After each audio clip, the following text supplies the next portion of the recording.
What industry is a lot shadier than it seems? Seriously? The funeral business preys on people's weakest moments to convince them to buy ridiculously unnecessary stuff.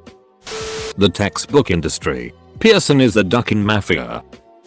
Not an industry, but higher academia is badly broken. Some of the smartest people are some of the most badly exploited. Old tenured professors limit the number of faculty many departments can have, forcing people to work as postdocs forever, effectively doing all the work the prof should be doing in the first place. Meager pay and long hours, plus constant pressure makes postdocs some of the most depressed people. The grad students are no better either. A lot of the times grad students don't complain about ill treatment, harassment and outright bullying as they don't want to jeopardize their prospects of graduating. If you're a foreigner, this situation becomes even worse, whether you're a grad student or a postdoctoral researcher. All industries are shadier than they seem. I used to work for a flute manufacturer and it was shady as hell. More people died last year over vanilla in Madagascar than sugar in South America. They've even coined the term vanilla murder. Farmers hire armed mercenaries to guard their crops from thieves near harvest time. And if one is caught, well, let's just say it's in response to all the farmers that were killed by thieves for the same reason. This article is a fairly light read on the subject without anything too graphic, but there's a great deal of information about it floating around, along with some pretty disturbing accounts. Avocado Farms. Most of the farms in Central America are taken over by the cartel because of how much money is in selling avocados. Health insurance. In the commercials it is all about caring for your health and stuff. But if you ever get a serious illness, they will do anything to avoid paying for your treatment. Source: my mother got breast cancer and her health insurance made a business decision to let her die rather than pay the $40,000 for her treatment. They made that decision then hired lawyers to make it happen. My mom got to fight them in court while going through chemo. She made it by mortgaging the house. She told me the insurance company caused her more stress than the prospect of dying. Advertising. We don't really give a duck if it works. We already got your money.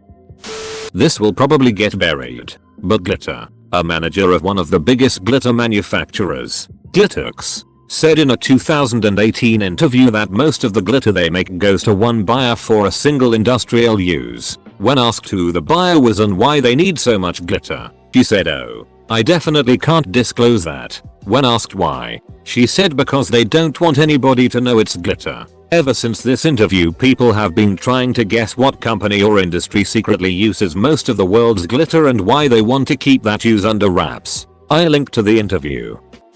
The maritime industry. Most of the big companies do things by the book and treat crews well because they're afraid of lawsuits and unions. But many smaller mom and pop companies break laws and violate safety regulations with reckless abandon because they are not as visible and can stay under the radar, so to speak. It's very common for a small company to ask a captain crew to do something illegal and dangerous in order to increase profit, and for the captain crew to comply out of fear of losing their jobs. And that's just the US maritime industry. Sailors from poorer nations who work on ships are often fed little more than rice and cheap ramen for months at a time and paid pennies for their back-breaking work. I love running tugs for a living, but the industry as a whole is rife with shady business. Jewelry, gems, diamonds is pretty dark. Pet industry. Basement puppy mills and dogs that are so inbred they can hardly breathe.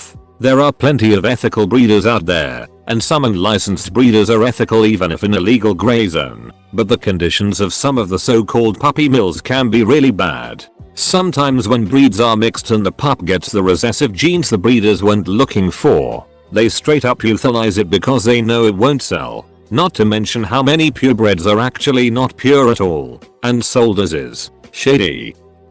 As a chef owner, I would say delivery services like Grubhub. They take 30% of the sale, leaving the restaurant with basically $0 in profit. And their customer support is a joke. It's like they hate us. Duck them. Never again. Dietary supplements. It's gotten better, but there's still a lot of half-truths and whole lies. Not all that long ago it was seriously like the wild wild west. The non-profit world. Unfortunately, most people at the top are in it to make a name for themselves and don't usually care about the mission of the organization. The music and the art industry. Defense contract manufacturing. When I worked in that field, it was like a time capsule to 70s stereotypes. Beer for lunch, whiskey in the desk drawer, everyone ducking everyone, and the best seats at the biggest games for decision makers. Mattress industry, specifically, mattress firm.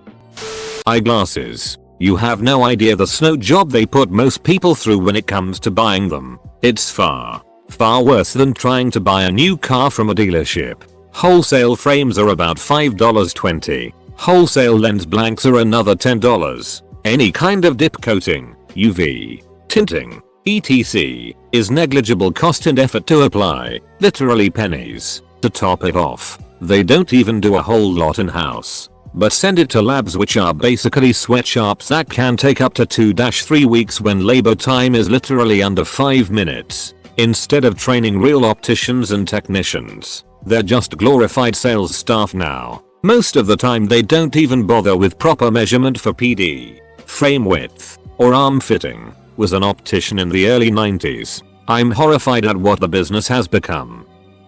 Recruitment industry. Some examples. Fake jobs to lure candidates for registration capers. Trainee negotiation tactics of telling a candidate there is a better candidate who wants less, so we recommend less for you to get the job. Especially for contractors. Are sick of it off pitching and telling a candidate they have been sent to a line manager, but in reality they haven't been submitted because 2 others from same recruiter have already been in interviews. If they fail, you may get a chance. Lot of coded ways to put on a database info on your age, non-professional related appearance, and ethnicity. Ageism, sexism, racism is rampant in hiring. Lot more dodgy stuff behind the scenes. Source: was involved with the industry on a global level for over 15 years before I changed careers. I have no proof of this, but the high-end art industry, I 100% believe most of it is just to launder money. Sex toys. It's horribly unregulated and there are tons of manufacturers that use unsafe materials to make their toys. Our sex toys has lots of great info for people looking to get any. Cruise ships. I was told I was having a minimum of 1 day off every week and work normal hours, 8-10 each day, with a good pay and good prepaid tips. I ended up working 30 days in a row, you'll over 400 hours, for $1,600 with tips included. This company I was working for was called Scenic Cruises. Ship was called Miss Scenic Crystal, which was an Australian company working over a Swiss company going under a Maltese flag, sailing in Central Europe. That's how I understood it anyways. They deliberately did this so they could break international laws. I counted at least 5 that they broke. Biggest scam company I ever worked for. I resigned after my first month. The police boarded the ship every once in a while because they knew this, but they couldn't do it because they had no jurisdiction over the ship. I was forced to work with a 39 Celsius fever. I really wanna duck this company up, but I literally have no idea how. And hiring an international lawyer or whatever is too expensive. Edit. If anyone knows how, please contact me. Shipping industry. With major corporations such as Walmart being one of the biggest contributors to selling stolen goods. Sometimes trucks go missing, or sometimes trucks leave earlier than the established time of departure and never arrive to their destinations. Let's say you have a Walmart appointment for 9 AM. For a 2,000 carton order, it would take at least 2 hours to load all that. But once the loading is done, the truck driver needs to wait until confirmation is given in written form. Well, Walmart truck drivers vanish halfway through the loading and never return. Now, Walmart has about 1,000 boxes not accounted for, plus no confirmation whatsoever that these 1,000 boxes were part of that 2,000 carton order, so they treat them like a bonus. So far, only UPS, FedEx and Fred Meyer are the only companies that keep a close count and send back anything that wasn't in their original order. Heck, Fred Meyer sends the entire order back just for a single mislabeled box.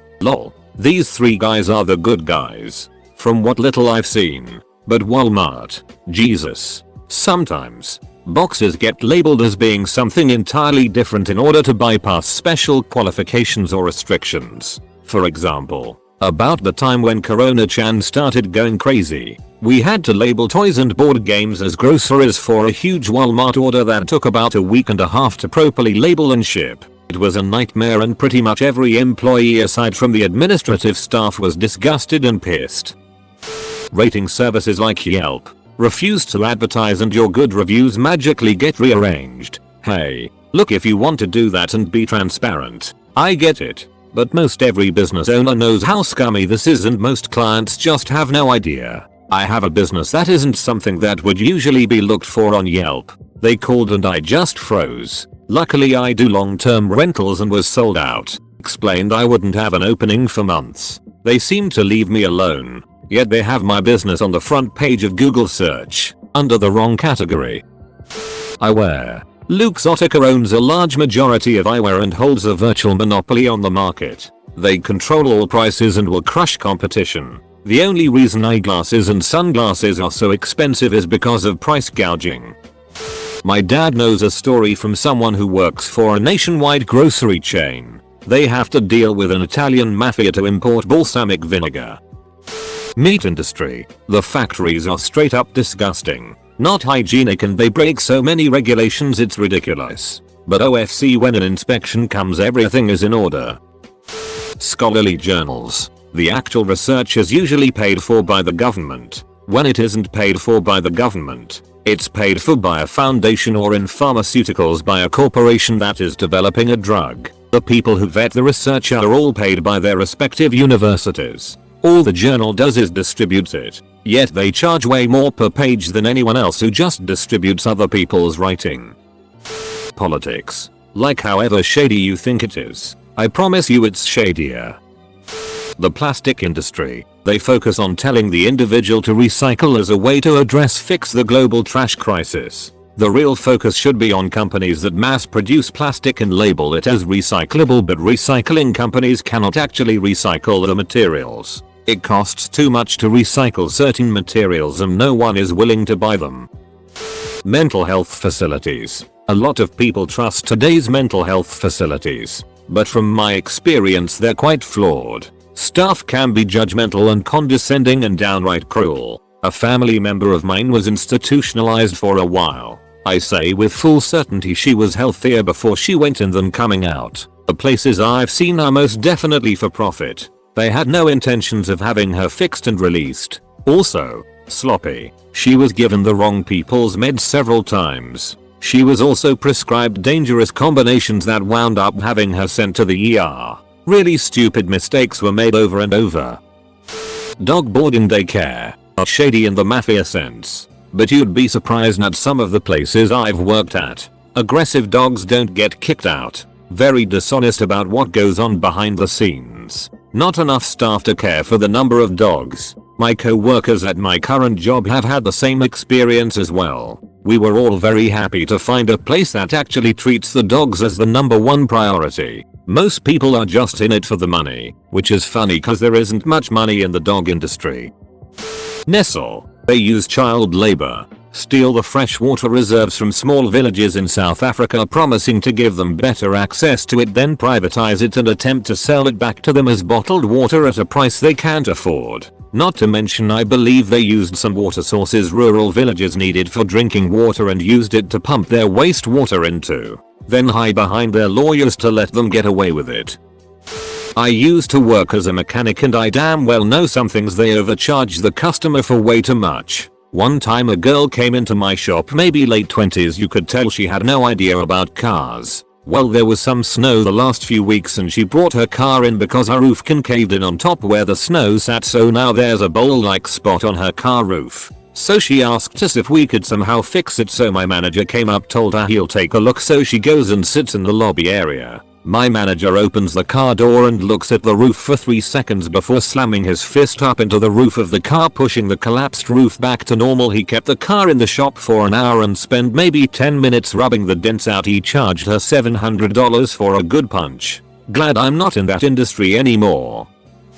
The alcohol industry. In some countries most competing companies use the same distilleries, equipment and ingredients. This includes the higher end premium spirits. All the marketing is basically look how young you are and how much fun you'll have, and completely ignores the demographics who buy it or does anything to stop them. I'm fairly certain at least one of the major companies is cooking their books at this point. The tire business. Tires are a scam and shouldn't cost anywhere near what they do. Everyone along the supply chain is making bank. It's one of the industries I would love to see disrupted. Hear me out. K-pop. All the idol industry is shady. I've seen some interviews on retired idols and they have a lot to say about how the industry works. One of them even mentioned that they would split the profit 70/30, but when it came to pay, they divide the expenses 50/50, and if the group didn't made enough money, the idols would be in debt with the producers. Many times, idols would come out much poorer than when they entered. All of them. Every industry has serious problematic elements that most people don't know about since they aren't immersed in it. Take the art and entertainment industry. The exploitation of workers is getting better known, but even beyond the sexual depravity and general abuse, animators work ridiculous shifts with little creative copyright control even over the stuff they do outside of work. Talk about the medical industry where doctors receive kickbacks on prescriptions and such. The way Big Pharma pushes pills and restricts innovation and new technologies treatment through things like the FDA. Talk about the food industry. Well, there's a lot on that. Everything's shady. Even right now about the half the world is dark. It's just how it is. The glasses industry. Spectacles or sunglasses. Almost every brand is owned by a single company, Luxottica, and they set prices as high as they please. They buy competition out of the market and raises prices unreasonably high. One of their managers once said, "The cost of something is as high as people are willing to pay for it." Sunglass industry. Funny business. But, yes, it's true. I'll use Oakley as an example because it's, literally, close to home. Oakley has not been the same since they were bought out. Oakley was a great company to work for with great bonuses, swag, and extremely high company morale. Their HQ is one of the coolest buildings you could find, and the people were always happy to work for a legendary company that really treated their employees right. Oakley knew their customers well, but at the end of the day, it's still a business. And Luxottica wanted that business. Luxottica bought them out in the end, but not through Oakley's own will. You see, Luxottica owns nearly all the major glasses brands and the stores that carry them. They are one step short of a full monopoly of the entire global eyewear industry. Luxottica wanted Oakley, so they took Oakley off all the shelves of every major glasses retailer until Oakley could do nothing but give in. Squeezed dry until they had to be bought at nicer price for Luxottica.